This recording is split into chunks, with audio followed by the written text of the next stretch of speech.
Chapter 42. Joseph's brothers go to Egypt. When Jacob heard that grain was available in Egypt, he said to his sons, "Why are you standing around looking at one another? I have heard there is grain in Egypt. Go down there and buy enough grain to keep us alive. Otherwise we'll die." So Joseph's 10 older brothers went down to Egypt to buy grain. But Jacob wouldn't let Joseph's younger brother Benjamin go with them, for fear some harm might come to him. So Jacob's sons arrived in Egypt along with others to buy food, for the famine was in Canaan as well. Since Joseph was governor of all Egypt and in charge of selling grain to all the people, it was to him that his brothers came. When they arrived, they bowed before him with their faces to the ground. Joseph recognized his brothers instantly, but he pretended to be a stranger and spoke harshly to them. "Where are you from?" he demanded. "From the land of Canaan," they replied. "We have come to buy food." Although Joseph recognized his brothers, they didn't recognize him, and he remembered the dreams he'd had about them many years before. He said to them, "You are spies. You have come to see how horrible our land has become." "No, my lord," they exclaimed. "Your servants have simply come to buy food. We are all brothers, members of the same family. We are honest men, sir. We are not spies."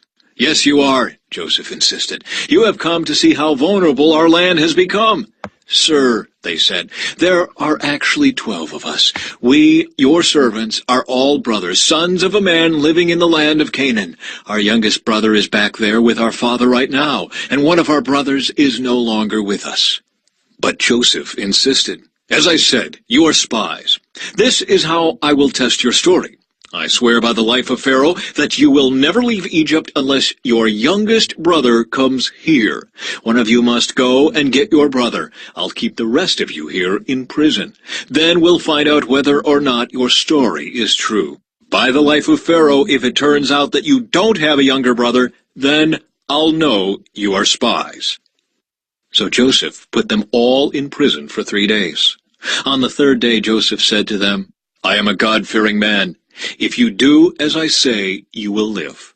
If you really are honest men, choose one of your brothers to remain in prison.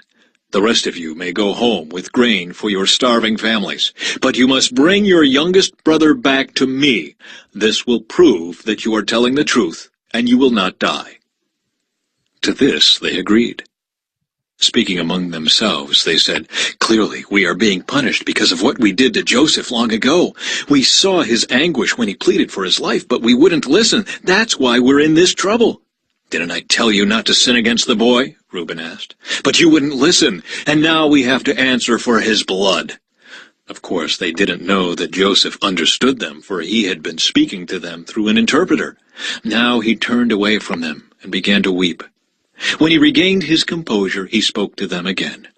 Then he chose Simeon from among them and had him tied up right before their eyes.